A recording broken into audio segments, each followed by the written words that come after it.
So number one, I gave you guys a couple hints at the bottom that helps you think through this. So first of all, let's draw a free body diagram for each.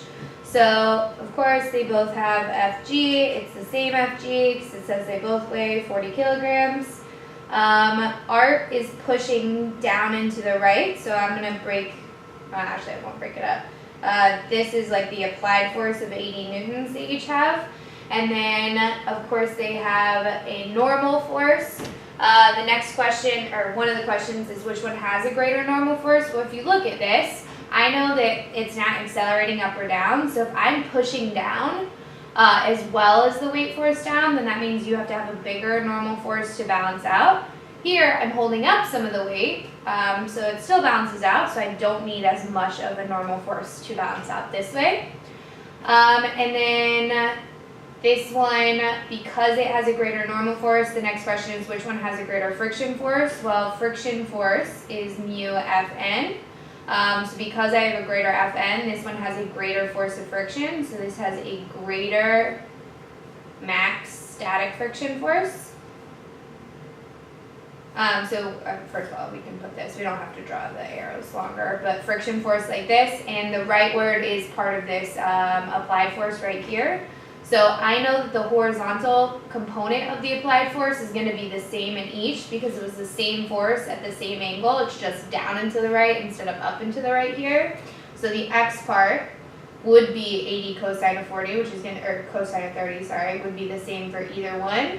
And because this one has a greater Fn, it's going to have a greater static friction force, which means it needs a greater force to overcome it to start it moving. So that's why Arts does not move because it has a greater friction, it's harder to move. Bill has a much smaller friction force because it has a much smaller normal force. So it does not need as much force to get it to move. So writing this out, I made a point of saying like they have the same horizontal component of the applied force. So they both crates have the same horizontal applied force. But since Art's crate is being pushed down on, Art's crate is pushed down on,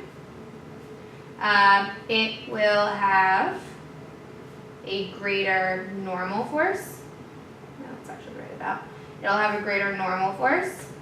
And then because, so since force of friction is mu Fn, Art's crate also has a greater maximum static friction force.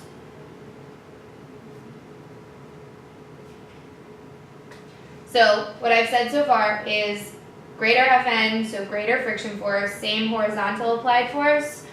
So because it has a greater friction force, it needs more, it needs a greater applied force to make it move, whereas Bill's needs less. So because it has a greater, also has a greater static friction force, so Art's crate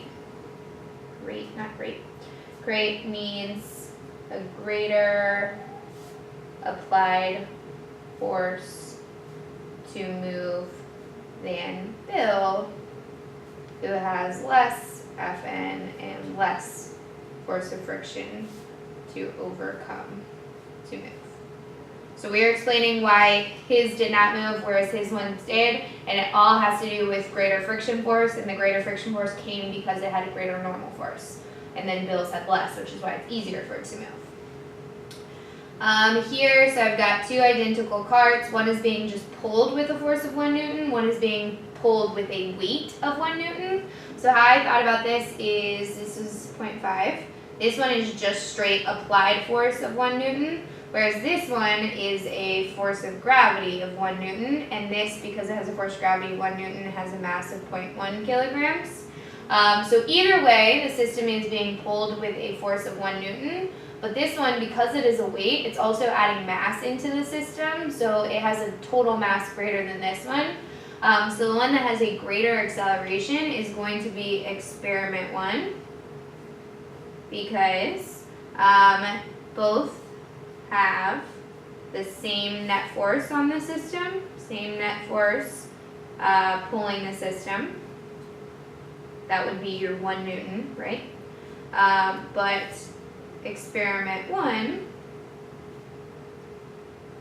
has less mass in the system, so has a greater acceleration.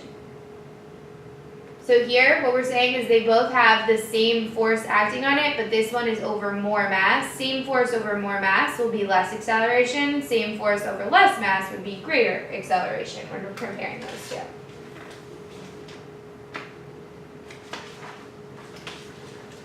Here we've got 3 blocks. It says that they are all at rest, and we're drawing the free body diagram for block 1. So it also says that block 2 has twice the mass of block 1. So this one is 2. I'm going to call this one M1. This one is twice that. And then block 3 has 3 times the mass.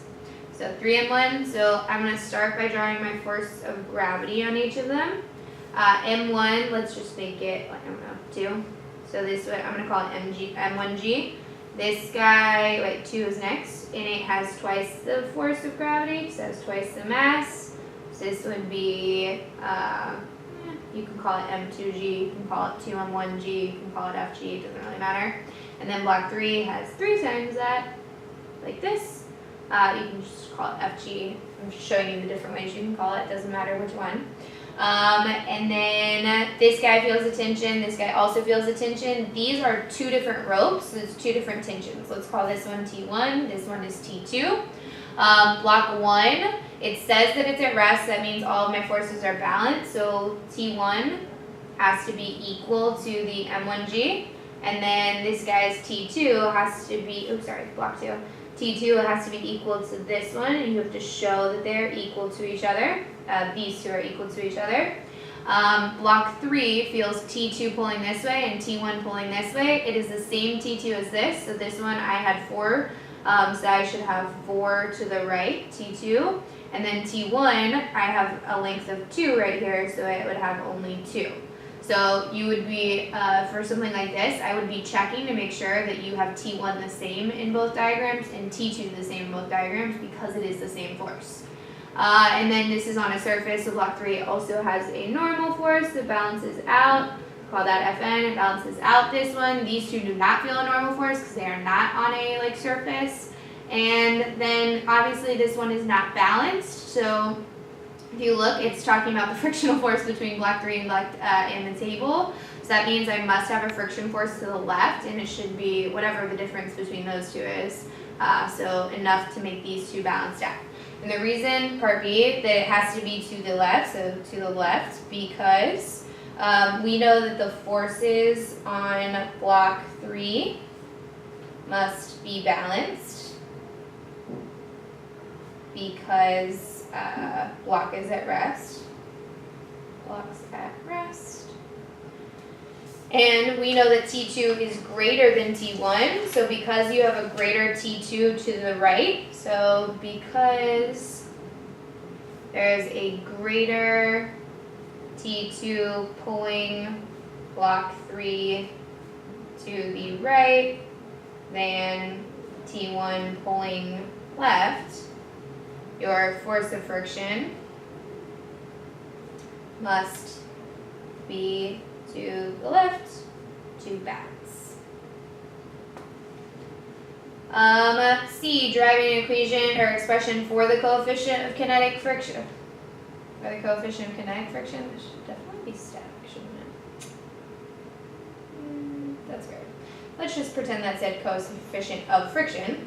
And then we're expressing our answer in terms of M1 and fundamental constants. So first of all, we can say these 2 are equal, so T1 equals M1G. We can say those 2 are equal because they're balanced. And I can say T1 plus the force of friction equals T2. A force of friction here would be mu Fn, so that would be plus mu, and Fn would just be equal to the weight, which we said that M3 was just 3M1G equals T2. And M2 we said was just 2M1 because we said from the beginning this was twice the mass of M1, 3 times the mass of M1. And then now we're just substituting. So M1 goes right here, M1G plus 3 mu m1g equals T2 is 2 m1g. Subtract that over. When you subtract m1g over, that gives you just m1g. 3 mu m1g, divide 3 m1g over to get mu by itself. And then these cancel out, and that leaves you with just a 3 on bottom, so mu is just 1/3 or 0.33.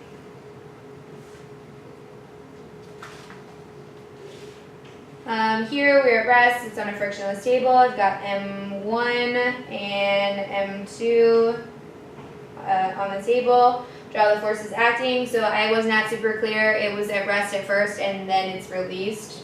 So once it's released, it's not at rest anymore because it said frictionless.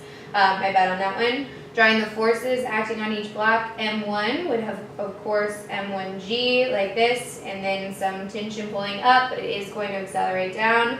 M2 is going to have a greater M2G, because that looks like it's a bigger mass. It'll say specifically Fn, and then tension, and you would need to make sure that these are the same tension, same length, because it is the same tension, it's one string. And writing our expression for acceleration, so F net here equals M1G minus tension. Net force here is just the tension, M2A, M1A. Substitute in for tension, that's M2A, sorry. Trying to get A by itself, so combine these. Pull out the A, that leaves me with this. And then last step is to divide over, so M1G over M1 plus M2. And this is reasonable because it is this weight divided over, right, the net force of this weight divided over both masses. 5, so we want to determine the coefficient of static friction. The height of the ramp can be raised and lowered to adjust the angle. So we're going to start flat and we're going to raise it until exactly angle 1 is the angle where everything stays in place. So exactly that angle is when it's going to balance out. So the forces acting on M, we want the forces, not the components. So the free body diagram, I have to draw FG, just straight down, call it MG. My normal force looks like this, and I have tension pulling up, of course. And then, so what's happening right here is this one would for sure win. It's a bigger mass and it's not at an angle, whereas this one is at an angle and a smaller mass. So if there were no friction, then this would for sure accelerate this way, which means my friction force must be holding it in place, which means my friction force is against that motion, so friction force would be to the left like this. And these would be my forces. That's what's going to get graded because I don't want components. Of course, you need to break it down to actually solve it. So I'm going to break this into mg cosine, mg sine, force of friction, tension, and Fn. And then I'm also going to draw this tension. Right here is mg and tension like this. Pretend those are the same length. And it says that it is staying in place, so these are all balanced. So I'm going to say tension equals mg sine plus force of friction, and then here tension equals big mg. Force of friction is going to be mu Fn because I know this is the exact angle before it starts to move, so that is my maximum friction. So mg sine plus mu. Fn for m is just going to be mg cosine. That's equal to my tension. We just said that tension is the same tension, the same rope. It's going to be balanced out with this guy's weight. So I'm going to replace this with mg. And then trying to get mu by itself. So I'm going to subtract this over. Mg sine equals mu mg cosine. And then to get mu by itself, you'll divide the mg cosine over. You can leave it like this, or to simplify, you can cross off the g. You cannot cross off m because this is a different m, right? Capital M, little m. So this is m minus m sine theta over little m cosine theta. And that is my mu. Or you can leave it like this. That was also correct. If you have questions, come and bring them in the morning.